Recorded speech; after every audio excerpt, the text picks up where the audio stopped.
SoCal here. We're out here still at the Eagle Outside Festival demo days. This bike, Specialized Stumpjumper S-Works, the 29, is it 29? I'm not even sure. 29, it is 29. So yeah, it's a 29er S-Works. Oh, this thing is, oh, it's a very, very nice bike. Obviously, S-Works is Specialized, you know, top of the very top.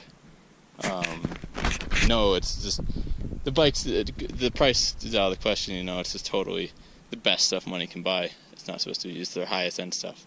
And, oh, this thing's awesome. So, let's start off here. So we got the carbon frame, the S-Works frame. We got the little SWAT door. I don't know how to use it yet. I haven't figured that out. Yeah, it's got that. Got the cool little tool thing right there. Carbon. That's the only metal part on this bike. It's amazing. On all the top end Specialized bikes, on all the S-Works bikes, they now have Ohlins suspension. Obviously, Ohlins has now been a partner with Specialized for a couple of years, developing real shocks, and now for this year forks. They're a Swedish company, a lot of history in motorsport racing technology with suspension there. They just jumped into the bike market, and they're pretty cool looking. It's this has the RX F36 fork, so it's 36mm stanchions. It's got everything on it. You know, it's super cool, black and gold with the little bit of blue. It's got high and low speed compression, rebound. It's air sprung, obviously. There is a coil version that Curtis Keen uses on the EWS, which you can buy on a variant of the Enduro. Don't get the coil option for the forks on the Stumpjumper here.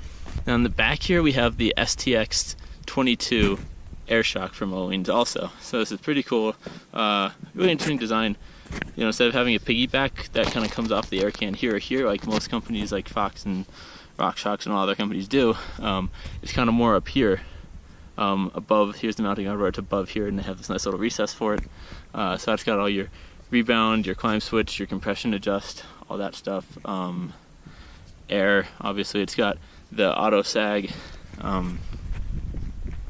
feature that most Specialized bikes have these days.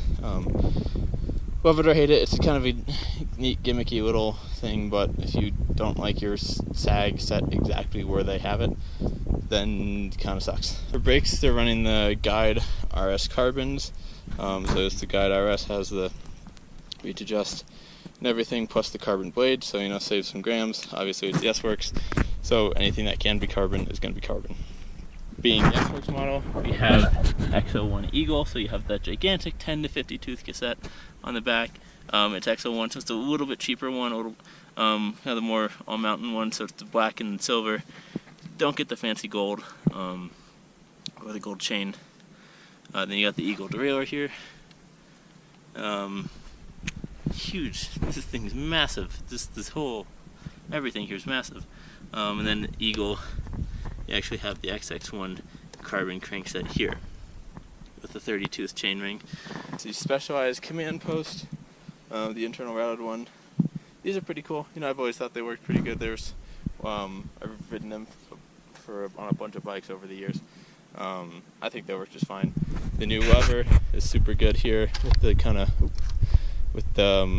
where it's their thumb. It's perfectly positioned, really nice. It's also an air fork, so you can adjust different air, different speeds, how much fast you want, if you want it to shoot up or kind of slowly come up. So that's pretty cool too. Carbon Specialized bar. Not a carbon stem. Wait, is it carbon? Not sure if it's a carbon stem. Carbon spacers, you know, it's all here. Anything that, it's the S-Works. And then coming down to the wheels, you have the carbon roval wheels from Specialized. Roval is their in-house wheel company. Carbon, super strong, super nice. They're, you know, wiping the dust off. I don't know if you can see that, but they have a really cool carbon, bare carbon layup pattern on here with the red decals in it. Looks really cool. And also you have the butcher up front, Specialized, 29 by 2.3. Can't complain of that. It's very similar to kind of, you know, the high roller in a lot of ways from Maxxis. And then in the back we have the slaughter, which is kind of like their semi-slick, so it's really fast rolling, still has really kind of beefy cornering knobs. Same thing, that's 29 by 2.3, and same thing back here, we have the roval carbon rims. One thing about this bike, it rides amazingly so far. Obviously it's an S-Works bike, it's going to be one of the best bikes out there. This problem though is with the demo people that had it set up, which here is Kind Bikes and Skis from Edwards, Colorado. They're a specialized dealer for the area, and they're doing the demo with these, and they I don't know if it's just because they're super busy with the demo or if this is all the time, but their maintenance is obviously very, very, very, very bad. Not super, okay, maybe it's a little harsh, but kind of lacking a little bit, and let me explain to you why. The whole time when I was coming up here, I don't know if you can see it there, but the pads, in the back, the brake pads have been worn nearly down to the base plate on the pad on one side, on the inside side. And the outside has barely been touched, so it was making this horrible squealing noise. It was awful.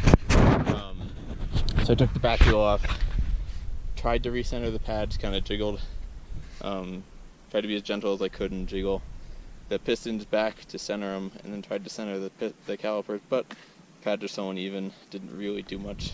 Once I hit the brake lever again, they kind of reset back. Also, shifting, the whole time I was climbing, it was jumping up and down, like more than like 2 or 3 gears sometimes. So, you know, on an S-Works, on a bike this expensive with almost $1,000 drivetrain on it, and you know, the highest end guide you can get, I think it really they should be taking better care of the bike and make sure that it's working for, you know, customers. Even though it's a free demo, still it's almost a safety thing. So that's my interpretation. Nothing with the bike. Obviously, everyone knows these components are the best of the best, and when they're set up and working good, they're amazing. When they're not set up, when they're not taken care of, and they're not set up properly like this, and then you have to fix it on the trail by yourself on a demo day, it's kind of annoying. And yeah, so that's my complaint. That's my one complaint with the bike so far.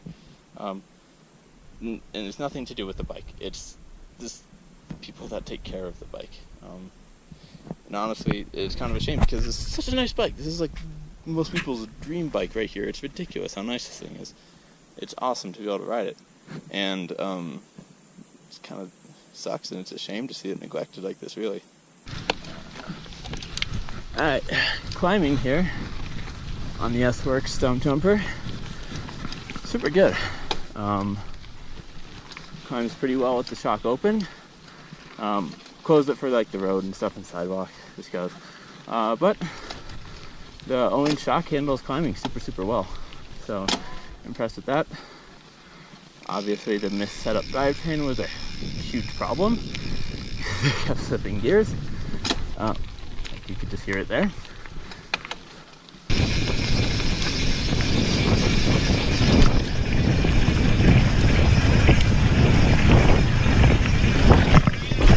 Woo!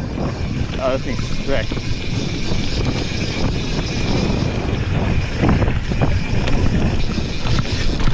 Oh boy.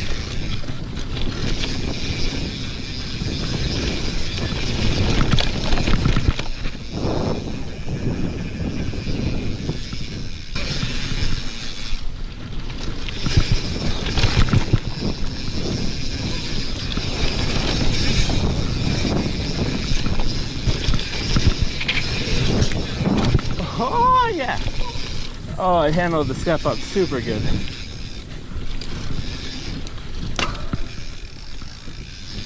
Still shifting without me telling it to.